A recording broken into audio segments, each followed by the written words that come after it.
Hello. Could I rest here a while? Of course.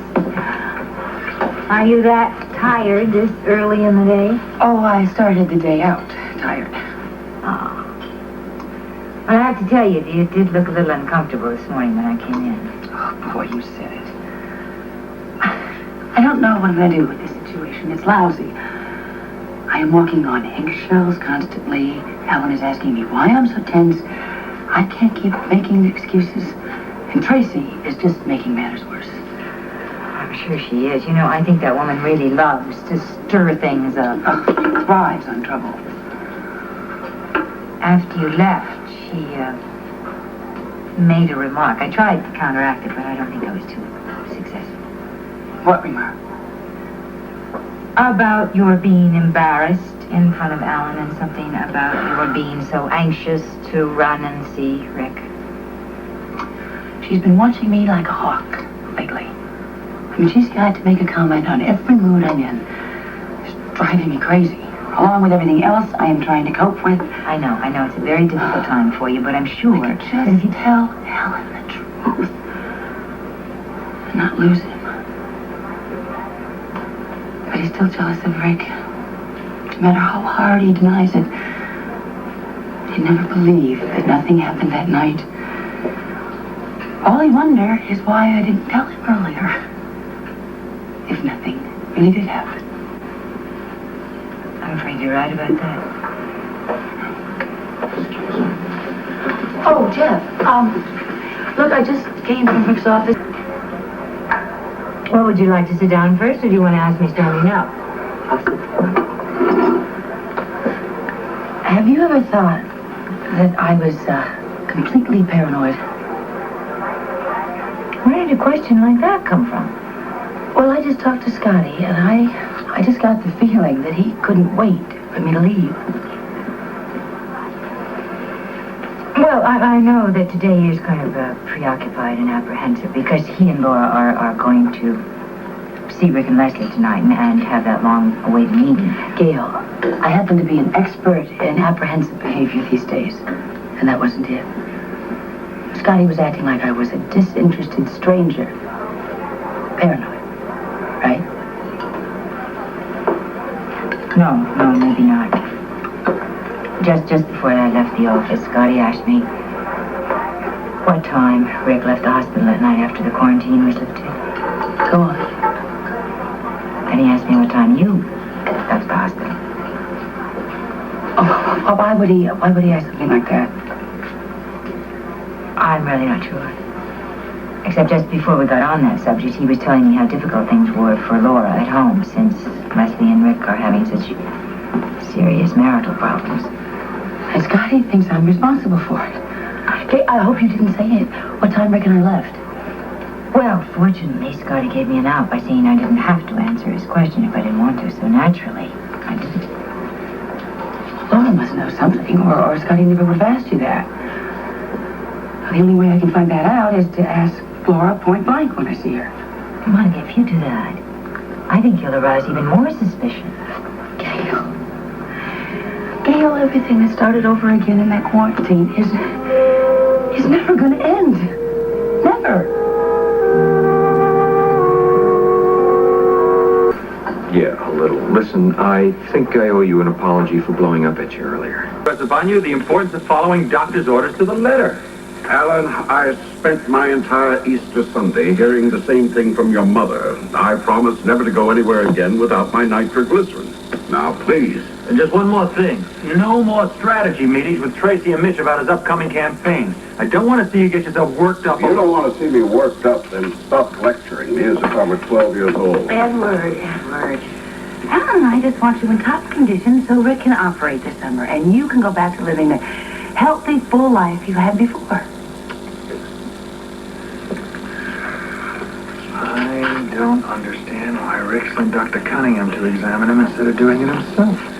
Well, Rick's been transferring a lot of his workload to Cunningham lately. So you tell me, but I'm going to have to bring it up with him during the meeting today. I mean, if he's the one that's going to operate on Dad this summer, then he's the one who should examine. Probably Lila. Okay. Oh, good Good morning. Lila. How did you see? Wonderfully well done. And a special Easter greeting for you from your grandson. Oh, so you spoke to Ned, huh? We did. Mother and I called London just before we came up. And I proudly add, I finally persuaded Tracy to bring Ned over during the summer holidays to visit us. Tracy, we would just love it if Ned would stay with us at the new house. Well, that's very sweet of you, Alan, but Ned will stay with his mom. Oh, Tracy, we've got the river, we've got those acres of land. I mean, a child can't be very happy in a hotel. Au contraire, Monica. Ned's a very urbane little boy. He loves hotel living with all the trappings. Maybe he's changed. It's been a long time since you've seen him, hasn't it? Monica's here. I forgot to show you this yesterday. Now, don't you think that this wallpaper and this fabric would look just perfect in the nursery in your new house? All blue.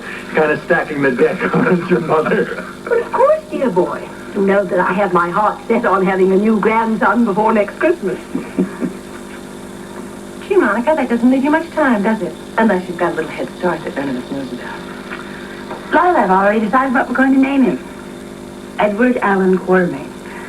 Since he'll have to carry on the Quartermain name, I want to name him after my two favorite men in the whole world.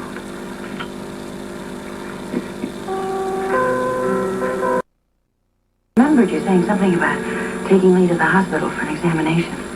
Well, I was just having some coffee, waiting for the results. So you're alone, you can talk? Yeah. Is anything wrong? Yes, Gail, and I just had to talk to you. Alan is downstairs with Lila. They're making arrangements for your party. And I don't know if I can go through with it. I mean, Leslie and Rick there, and Tracy watching every single move I make, waiting to run to Alan with some of her clever remarks. Well, I'm sorry you feel that way, Monica. Look, why don't you just postpone the party? I mean, Lee and I will certainly understand. No, Gail, no. I mean, I want to do this for you. Besides, if I ever mentioned anything to Alan about postponing it, he'd want to know why. Fine, so you'll have your party and we'll all survive. As far as Tracy's lousy cracks are concerned, Alan's so used to them by now, he probably won't give them a second thought. Yeah, but he is going to wonder when Laura and Scotty won't even look me in the eye because they're both convinced I spent the night with Rick the night the quarantine ended. Have you ever considered that everyone is going to behave very normally and politely so that there will be nothing that you have to explain? With Tracy there, Gail? Come on now. My sister-in-law has declared open warfare against me. I mean, it's going to be like sitting on a keg of dynamite just waiting for her to light the fuse. And I'll do my best to help get everything organized so that Monica can just relax and enjoy herself. Thank you, Mother. I want everything to be perfect. It's our first party since the epidemic and our first step back toward normalcy. Alan, a party is a party. If you have enough booze and food there, everybody will have a good time, right, Daddy? And the right entertainment, of course. Oh, there'll be plenty of that. I've arranged for it. Tracy, I'm warning you, if you and Mitch turn this into a campaign rally, believe me, I'm... Thank you for reminding me, Alan. I absolutely forgot I was supposed to call Mitch first thing this morning. Will you excuse me? If I guess. Mother, are you sure that the hotel kitchen can handle everything in the buffet? Alan keeps asking me why I'm so jumpy and irritable, and Tracy keeps pointing it all out to me.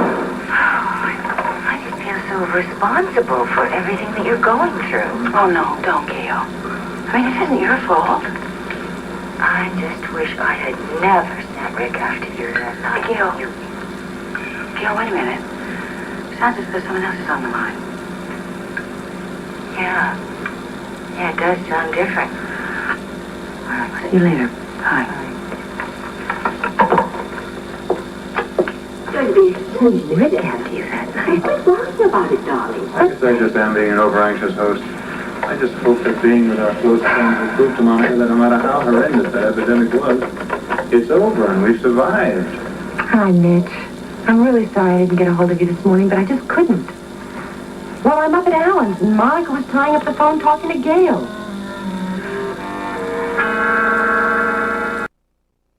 Over. Lila, if you chose it, I'm sure it is perfect. Ladies, can we continue this conversation over breakfast downstairs? I'd love to, darling. Well, what's on your agenda for the day, Tracy? Oh, I'm going to do a little work with Mitch and Gary on Mitch's campaign, if it's all right with you, boss man. As long as you're not late for your real job, Tracy. Alan, I'd like to talk to Tracy for a few minutes. I'll catch up to you. Okay, fine, darling. Not fine with me, however. I'm late already. Well, then, a few minutes more won't matter. This won't wait, Tracy. call the dining room if you need reinforcements, Monica. All right.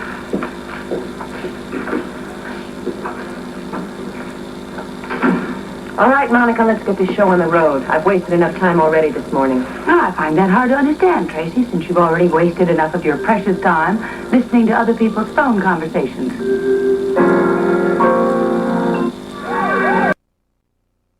Monica, I don't know what you're talking about. Wipe the innocent look off your face, Tracy, and tell me what you heard when you picked up that phone and overheard my conversation on the extension upstairs. Gee, Monica, your paranoia knows no bounds these days. Don't deny it, Tracy. I overheard you telling Mitch that I had tied up the line with Gail. Monica, I simply deduced that you were talking to Gail. It used to be a toss-up between Gail and Rick, but you don't seem to communicate much with Rick anymore. Just tell me what you heard. Don't push me, Monica. You might be sorry. Oh, is this another one of your veiled threats? No, not veiled. I'm giving you an out. You started this scrimmage. You want to call it quits, or do you want to know exactly why I think Rick Weber doesn't call here anymore? No, go ahead. I'm fascinated. Okay, we've got two possibilities. Possibility number one, Leslie Weber got wise and told Rick to lay off, which would account for the ever-increasing embarrassment between you and Leslie when you lay eyes on each other. And you don't know what you're talking about. I said could, Monica. Possibility number two. A recent tremendous acceleration or deceleration in your relationship with Rick, which would account for the same ever-increasing embarrassment when you and Rick lay You eyes are on wrong each other. on both counts, Tracy. Am I? Well, maybe two wrongs make a right in this case. You know, you were the one who started this little war. Not me. Right, Uncle? Not on your life. I'm not intimidated by you, Tracy, because if you've had to fight for everything in your life, you learned something called streetwise. And I would match that against your finishing school education any day of the week. You know, Monica, you'd make a very good opponent if you just learned to be a little more careful before you go on the attack. Oh, I like to stop the attack before it starts. So do I. But I'm at the advantage because I'm not hiding anything. Well, neither am I. You know, if I tell Ellen that you deliberately picked up the phone and listened in on my I don't think you're going to do that, Monica, or you would have done it straight out. That's what I mean about hiding things. Puts you at the disadvantage. Tracy, you don't scare me. Not one bit. Oh, really, Monica? Well, then I guess I'm just going to have to fess up and tell you that I did not deduce it with Gail on the phone. I innocently picked it up and overheard your conversation. And what did you hear? You think I'm going to make it that easy on you? Why don't you just go over your conversation with Gail and think about whether you said anything incriminating or not incriminating? Because I'm not telling. Not you, at least. Well, then I have nothing to worry about.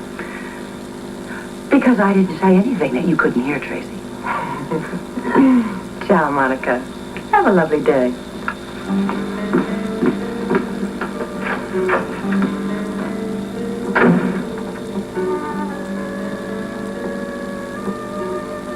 Oh, I just wish I had never sent Rick after you that night.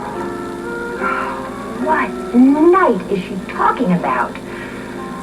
Go after it.